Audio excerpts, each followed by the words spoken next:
जनूबी अफ्रीका के खिलाफ दूसरे T20 में पाकिस्तानी बॉलर्स की शानदार कारकर्दगी। जनूबी अफ्रीका 110 रन बनाकर आउट हो गई। लाहौर में जारी मैच में सलमान अली आगा ने टॉस जीतकर पहले फील्डिंग का फैसला किया। जनूबी अफ्रीका की इनिंग्स का आगाज तबाहकुन रहा। मेहमान टीम की इब्तदाई 4 विकेटें 23 रन पर गिर गईं। शाहीन की जगह खेलने वाले left arm fast bowler Salman Mirza ने पावर प्ले में 3 और नसीम शाह ने 1 विकेट हासिल करके मेहमान टीम को मुश्किलात से 2-4 किया। प्रोटियाज की जानिब से डेवॉल्ट ब्रेवर्स 25 रन बनाकर नुमाए रहे।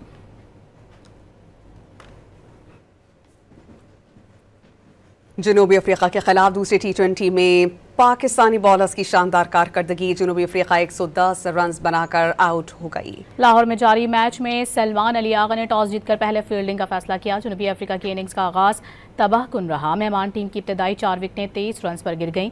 शाहीन की जगह खेलने वाले left arm fast bowler Salman Mirza ने पावर प्ले में 3 और नसीम शाह ने 1 विकेट हासिल करके मेहमान टीम को मुश्किलात से 2-4 किया। प्रोटियाज की जानिब से डेवॉल्ट ब्रेवर्स 25 रन बनाकर नुमाए रहे।